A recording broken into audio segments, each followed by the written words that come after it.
اور پاکستانیوں کو اس پیسے میں سے کوئی حصہ نہیں ملا سوائے اس کے کہ پاکستان میں منشیات کا کلچر آیا، پاکستان میں دہشت گردی کا ایک کلچر آیا، پاکستان میں کلاشنکوف کا ایک کلچر آیا،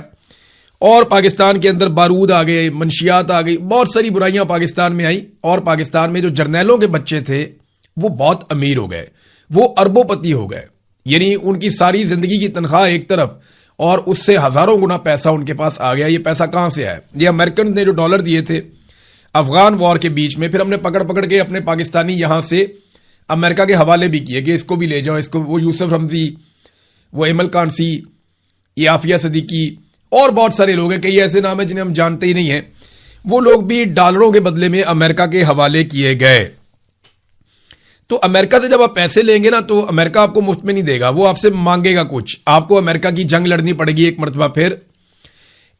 پھر قوم کو اس بات کے لیے تیار رہنا چاہیے کہ لاشیں بچھیں گی، کیونکہ امریکہ کبھی بھی ہمیں پیسے دے گا تو اس کی قیمت آپ کو ادا کرنی پڑے گی۔ ڈونلڈ ٹرمپ کے ساتھ جو ایک لنچ ہے وہ مفت میں نہیں تھا، اس کے بعد سے اب تک پاکستان لگاتار افغانستان کے ساتھ لڑ رہا ہے،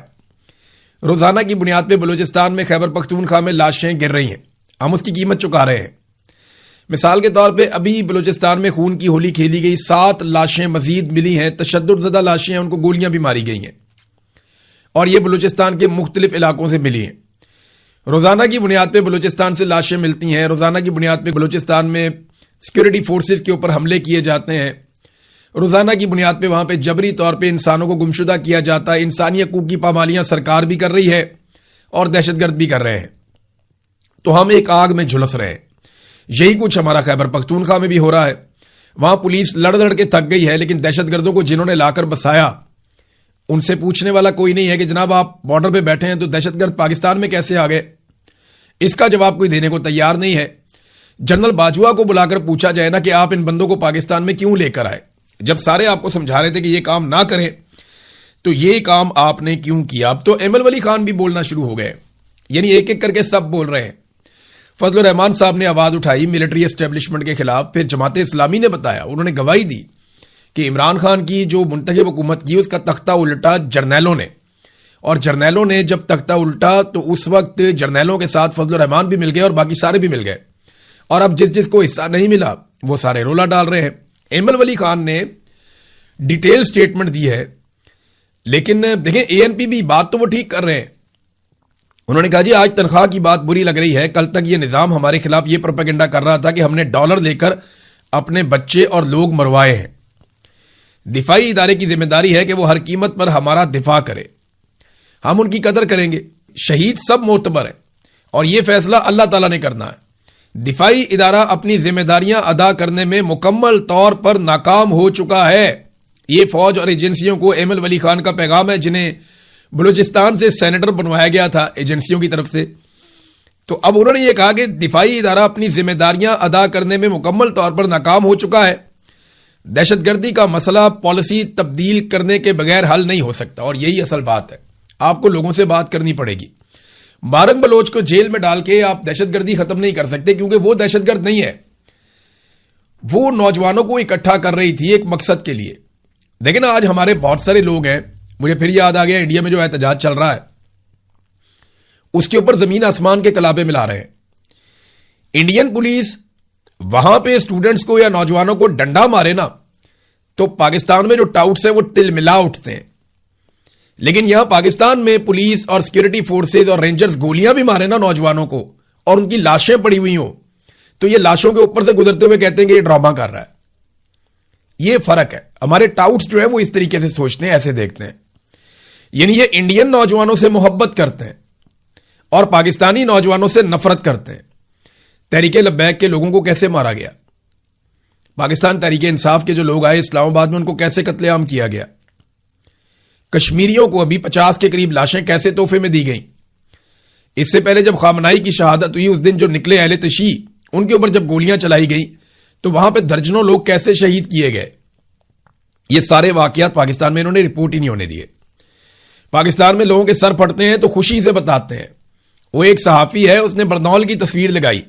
کہ آج ان کو پھینٹا لگا، ان کو برنول دی جائے۔ یہاں پہ اس قسم کی گھٹیا حرکتیں کرتے ہیں یہ ٹاؤٹس، اور وہاں انڈیا میں